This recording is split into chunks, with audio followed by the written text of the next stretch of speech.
ಇವತ್ತು ನಾವು ಬಾಳೆಹಣ್ಣು ಹಾಕಿ ಚಪಾತಿ ಮಾಡೋದು ಹೇಗೆ ಅಂತ ನೋಡುವ. ನಮಸ್ಕಾರ ಸ್ನೇಹಿತರೆ, ಇವತ್ತು ಬಾಳೆಹಣ್ಣಿನ ಚಪಾತಿ ನೋಡುವ ಹೇಗೆ ಮಾಡೋದು ಅಂತ. ಈಗ 15 ಬಾಳೆಹಣ್ಣು ತಗೊಂಡಿದ್ದೇನೆ. ನೀವು ನಿಮಗೆ ಎಷ್ಟು ಚಪಾತಿ ಬೇಕು ಅದರ ಪ್ರಮಾಣ ನೋಡಿಕೊಂಡು ಬಾಳೆಹಣ್ಣು ಸೇರಿಸಿಕೊಳ್ಳಬಹುದು. ನೀರು ಹಾಕದೇ ಕೂಡ ಮಾಡ್ಬೋದು. ನೋಡುವ, ನಾವೀಗ ಇದನ್ನೆಲ್ಲ ಹೇಗೆ ಮಾಡೋದು ಅಂತ ನೋಡುವ. ಇದನ್ನೀಗ ಫಸ್ಟು ಸ್ಮ್ಯಾಶ್ ಮಾಡಿಕೊಳ್ತೇನೆ.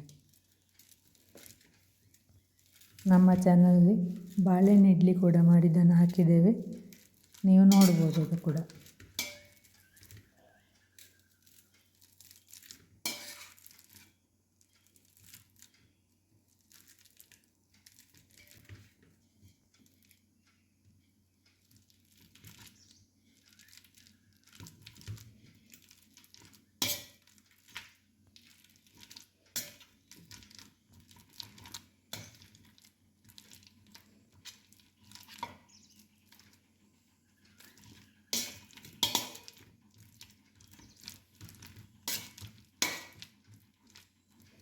ಇದು ಸ್ಮ್ಯಾಶ್ ಮಾಡಿ ಆಯ್ತು.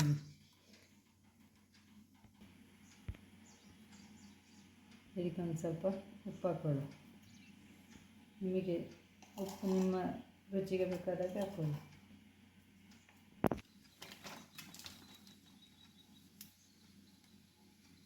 ಇನ್ನು ಗೋಧಿ ಹುಡಿ ಹಾಕ್ಕೊಳ್ಳಿ.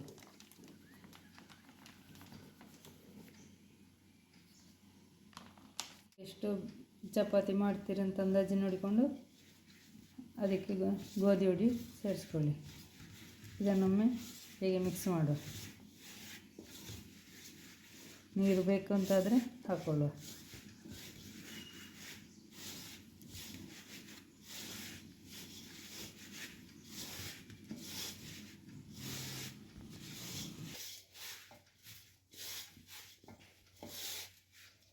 ನೋಡಿ, ಹೀಗೆ ಆಯ್ತು. ಈಗ ಇನ್ನು ಸ್ವಲ್ಪ ನೀರು ಬೇಕಾಗ್ತದೆ. ನೀವು ಬಾಳೆಹಣ್ಣೆ ಬೇಕಿದ್ದರೆ ಬಾಳೆಹಣ್ಣೆ ಹಾಕ್ಕೊಳ್ಬೋದು, ಇಲ್ಲಂತಾದರೆ ಸ್ವಲ್ಪ ನೀರು ಹಾಕ್ಕೊಳ್ಬೋದು. ಇದನ್ನು ಚಪಾತಿ ಹಿಟ್ಟಿನ ಹದಕ್ಕೆ ಕಲಸಿಕೊಂಡ್ರೆ ಆಯಿತು.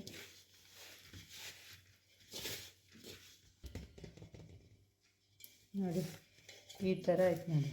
ಹೀಗೆ ಈಗ ಒಂದು ಸ್ವಲ್ಪ ತುಪ್ಪ ಸೇರಿಸ್ಕೊಳ್ಳುವ. ಇಷ್ಟು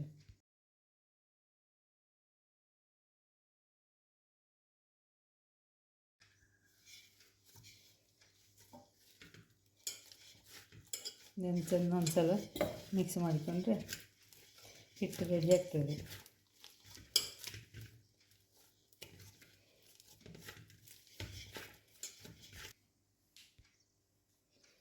ಈಗ ಹಿಟ್ಟು ರೆಡಿ ಆಯಿತು ನೋಡಿ, ಈ ಥರ ಆಗಿದೆ. ಇನ್ನು ಇದನ್ನೊಂದು 2 ನಿಮಿಷ ರೆಸ್ಟ್ ಮಾಡಲಿಕ್ಕೆ ಬಿಡುವ.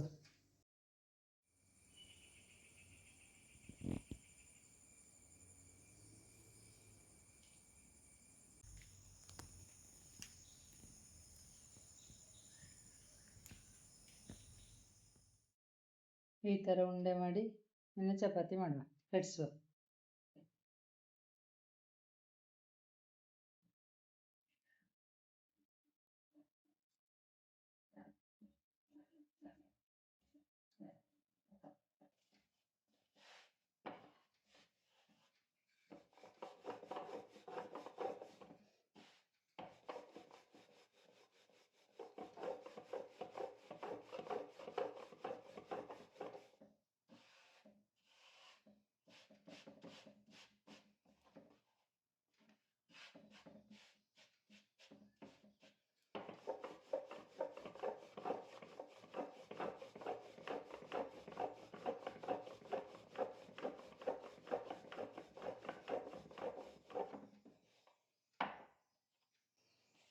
ನೋಡಿ, ಈ ಥರ ಆಯ್ತು ನೋಡಿ.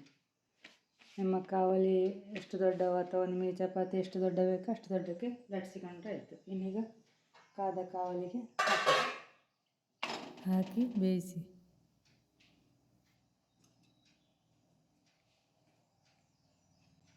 ಮೇಲ್ಗಡೆಯಿಂದ ಎಣ್ಣೆಯ ತುಪ್ಪ ಏನು ಬೇಕಿದ್ರೆ ಸ್ವಲ್ಪ ಹಾಕ್ಕೊಂಡ್ರೆ ಆಯ್ತು. ಈಗ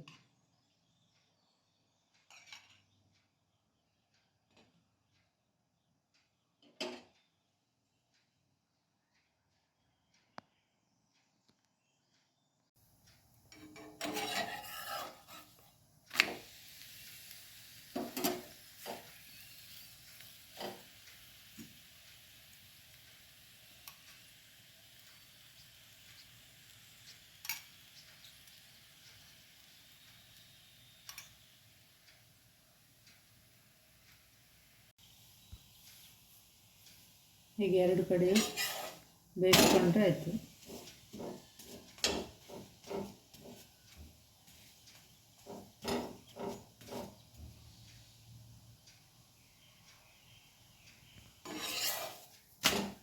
ನೋಡಿ ಇದಾಯಿತು. ಇದನ್ನು ತಗೊಂಡ್ರೆ ಆಯಿತು.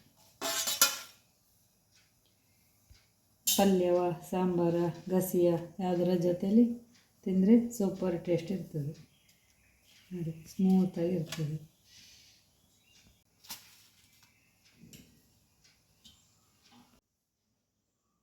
ನಾವು ಬದನೆಕಾಯಿ ಸಾಂಬಾರು ಮಾಡಿದ್ದೇವೆ. ಈ ಸಾಂಬಾರು ಮಾಡೋ ಕ್ರಮವನ್ನು ನಮ್ಮ ಚಾನಲಲ್ಲಿ ನೋಡಬಹುದು.